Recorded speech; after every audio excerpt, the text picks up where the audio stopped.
مبینہ پولیس گردی کے واقعے نے ایک اور جان لے لی۔ اقبال مارکیٹ تھانے کے حوالات میں زیر حراست ملزم ہلاک۔ ذرائع کے مطابق واقعہ اقبال مارکیٹ تھانے میں پیش آیا۔ زیر حراست ہلاک ملزم اور اس کے بھائی کو گزشتہ روز اقبال مارکیٹ پولیس نے حراست میں لیا تھا، جہاں اس کی موت واقع ہوئی۔ ملزم کے اہل خانہ نے دعویٰ کیا ہے کہ پولیس کے مبینہ تشدد سے ملزم ہلاک ہوا ہے۔ اس ضمن میں اہل خانہ کا کہنا تھا کہ میں اپنے بچے کو ٹھیک ٹھاک چھوڑ کر آئی تھی۔ اپنے بچے کو ٹھیک ٹھاک چھوڑ کے آئی ہیں۔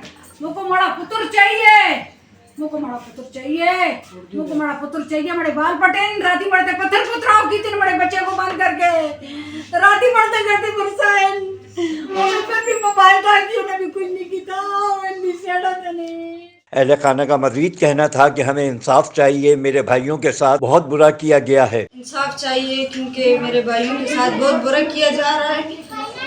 ہم میرے بھائی دونوں بے گناہ ہیں، ان کا کوئی قصور نہیں ہے، وہ بے گناہ ہیں۔ ان لوگوں نے جھوٹے الزام لگائے۔ ایک مرغی کیا چیز ہے، ان لوگوں نے میرے بھائی پر اس کا الزام لگایا ہے۔ اس کے باوجود میرے بھائیوں کو صحیح سلامت یہاں سے لے کر گئے اور ابھی اس کا انتقال بھی ہو چکا ہے، پھر بھی نہیں دے رہے ہیں۔ یہ کیا ہے؟ واضح رہے کہ پولیس حوالات میں ہلاک ملزم کی شناخت جنید کے نام سے ہوئی ہے۔ Afzal Khan, C110 news, Karachi. C110 news, خبر کی اصل خبر۔